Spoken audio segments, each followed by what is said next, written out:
դուրս եկավ դահլիճից Սուրեն Պապիկյան պաշտպանության նախարար համեցեք։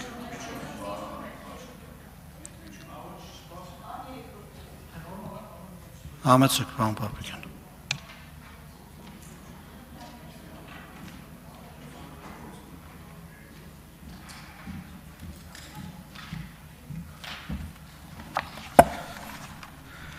Ազգային ժողովի հարգելի փոխխոսնակ, հարգելի պատգամավորներ, մեր երկրի անվտանգության, պաշտպանունակության ապահովումը եւ բանակի շարունակական զարգացումն այն ուղղություններն են, որոնց վրա կառավարությունը հետևողականորեն աշխատում է։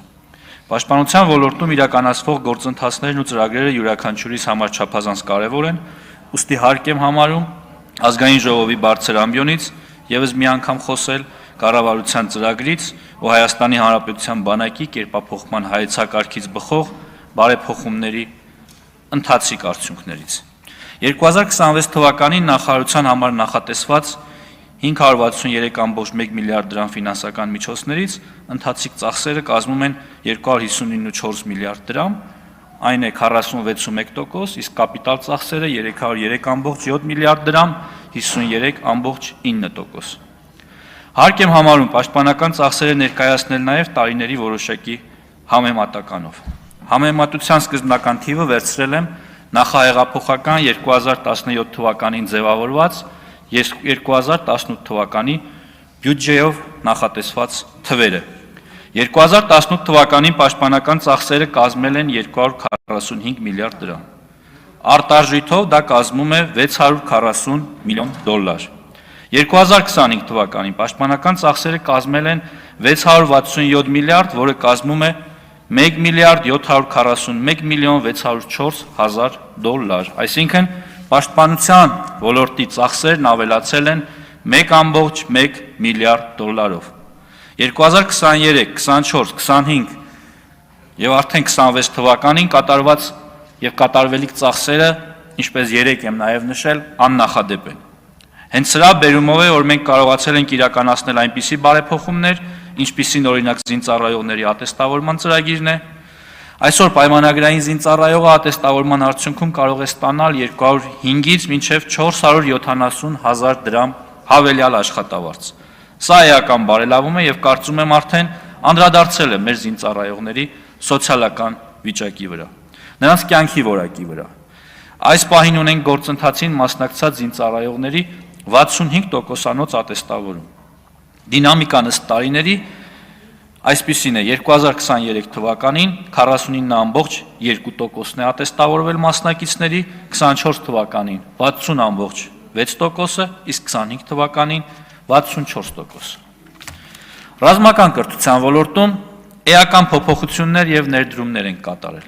Հայաստանի Հանրապետության բանակի ամենաարժեքավոր կապիտալը նրա մարդկային ռեսուրսն է։ Ռազմական կրթօջախներում են ձևավորվում զինուժի պաշտպանունակության կարևորագույն բաղադրիչները, վաղվա բանակի դիմագիծը, նրա արհեստավարժությունը, բարոյական նկարագիրն ու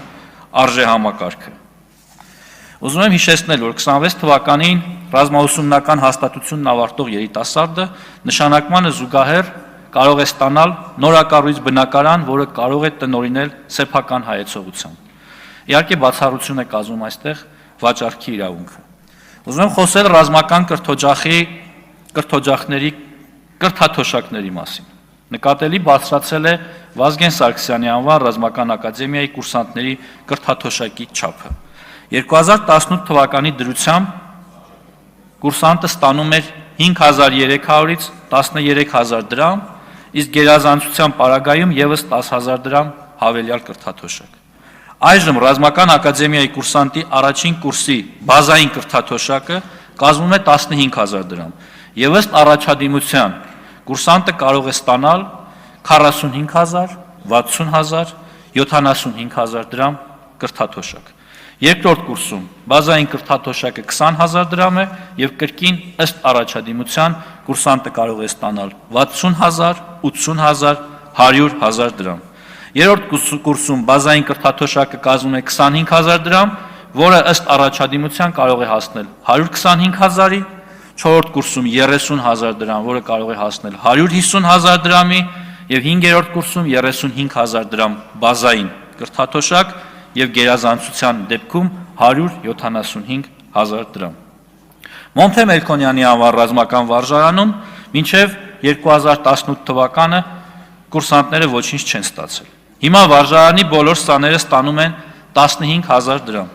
Միջին առաջադիմությամբ կուրսանտները ստանում են 30,000 դրամ, գերազանց առաջադիմությամբ կուրսանտները 45,000 դրամ։ Ինչ վերաբերում է կուրսանտների թվին, ասեմ, որ ակադեմիայի կուրսանտների թիվը 2018 թվականի համեմատ աճել է 26%-ով, ինչը խոսում է նրա մասին, որ էապես փոխվել է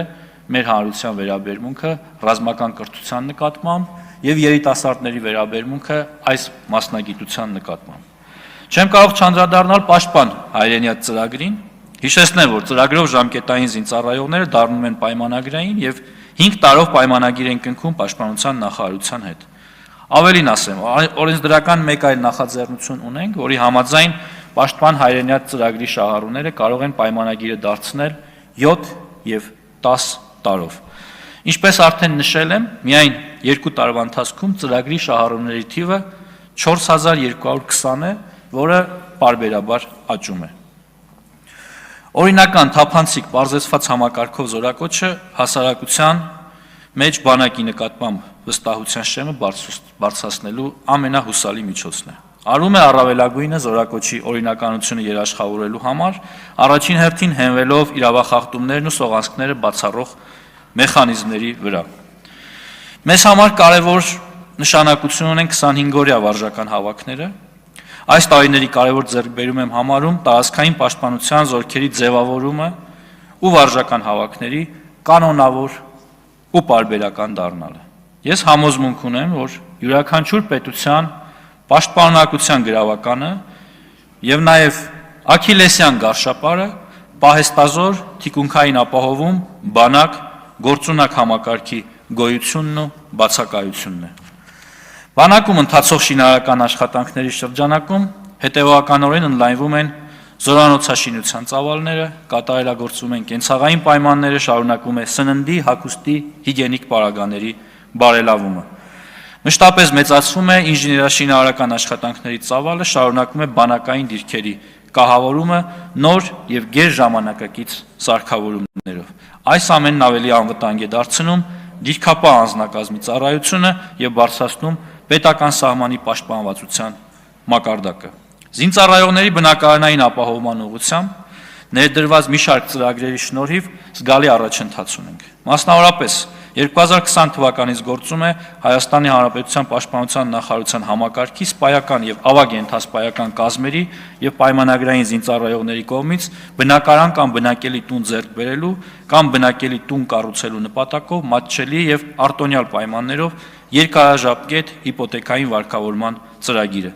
Ծրագրի միջոցով 07-11-րդ ամիս 2025 թվականի դրությամբ բնակարան կամ բնակելի տուն ձեռք է բերել 2035 զինծառայող։ 22-ից 25 թվականներին ընդհանուր բյուջեից Հայաստանի Հանրապետության Պաշտպանության նախարարության համակարգի բնակարանային կարիք ունեցող զինծառայողների, զինվորական կենսաթոշակի իրավունք ձեռք բերած նախկին զինծառայողների, զոհված եւ զինվորական հաշմանդամության կենսաթոշակի իրավունք ունեցող նախկին զինծառայողների ընտանիքների բնակարանային ապահովման տողով բնակարան է հատկացվել 564 շահառուի։ Ընդհանուր առմամբ նշված ժամանակահատվածում բնակարան է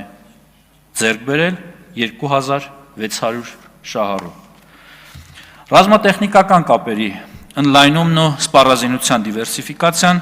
մեր անվտանգային ճարտարապետության գլխավոր ուղղություններից է։ Հենց այս տրամաբանությամբ էլ շարունակում ենք զինված ուժերի սպառազինության արդիականացման ուղղված աշխատանքները, համագործակցությունը նոր գործընկերների հետ։ Մեր ուշադրության կենտրոնում է նաև տեղական ռազմաարդյունաբերությունը։ 2022 թվականին մենք ունեցել ենք մոտավորապես տեղական ռազմաարդյունաբերական ընկերությունների հետ 5.5 միլիարդ դրամի պայմանագիր։ Հետագայում եռամյա պայմանագրերի արդյունքում այդ թիվը այսօր դարձել է 171 միլիարդ ՀՀ դրամ։ Հայաստանն իր սպառազինությունն ու բանակը օգտագործելու է մեկ նպատակով՝ Հայաստանի Հանրապետության տարածքային ամբողջականությունն ու ինքնիշխանությունը պաշտպանելու համար։ Հարգելի գործընկերներ, բանակի խելամիտ համալրումը մեր ռազմավարական առաջնահերթություններից է։ Գործող բազմաթիվ այլ ծրագրերին ու միջոցառումներին մենք հավելել ենք նյութական խթանների ներդրումը պատվովճարների եւ առանձնաշնորհումների տեսքով։ Ռազմական բուհերի շրջանավարտներին բնակարան հատկացնելու որոշումը, ատեստավորման գործընթացի ներդրումը, պաշտպան հայրենիաթ ծրագիրը, կանանց 6-ամսյա կամավոր ժամկետային ծառայության համակարգը, օրենսդրական նախաձեռնությունը, ըստ որի պահեստազորում հաշվառված սպաները կարող են վերադառնալ բանակ, շարունակել ծառայությունը սահմանված զորամասերում, միևնույն ժամանակ պահպանելով զինվորական թոշակը, այս ամենը հայրենիքի պաշտպանության, գաղափարի ամրապնդման եւ զինծառայողի աշխատանքը կարևորելու նոր ձևաչափեր են, ինչը արագ եւ հեռանկարային արդյունքներ է ենթադրում։ Շնորհակալ եմ։ Շնորհակալ եմ, պարոն նախարար։ Հարգելի գործընկերներ, ընդմիջումից հետո կսկսենք Արմեն Ուրիկ Յուրեղյանի ելույթով, հաշվի առնելով, որ պատգամավորը ընդմիջումից րոպե